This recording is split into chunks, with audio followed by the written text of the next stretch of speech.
Es verdad, así es, tienes razón. No me invitaste a tu pedante fiesta. Pero, ya que estoy aquí, ¿qué se le va a hacer? Ahora soy una invitada respetable como todos los demás. ¿Qué acabas de decir?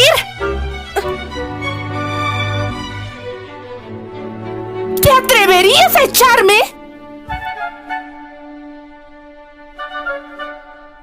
Entonces nos recibirás con los brazos abiertos a esta linda y adorable Susie. bruja. Eres todo lo opuesto a generoso. No deberías ser un hombre respetable. Dime, ¿cuál es tu problema, Andrew? Esta señorita no tiene invitación, pero es una bruja. Es una sorpresa.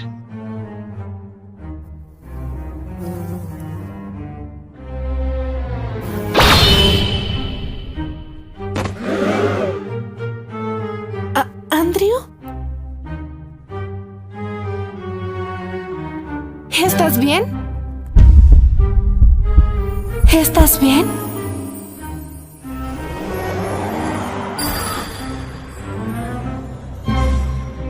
¿Ya te sientes mejor? ¿Eh?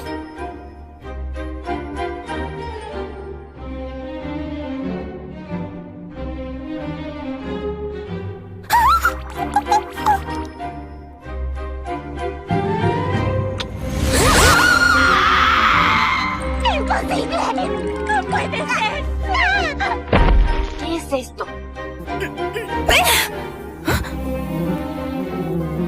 ¿Esto es cosa de la abeja Cupido? ¿No dijiste que ya que la tenía, debíamos probarla con alguien? ¡Fuera de aquí! ¡Fuera! ¡Ahí está! ¡Diana, voy a ayudarte! Es un juego, ¿no?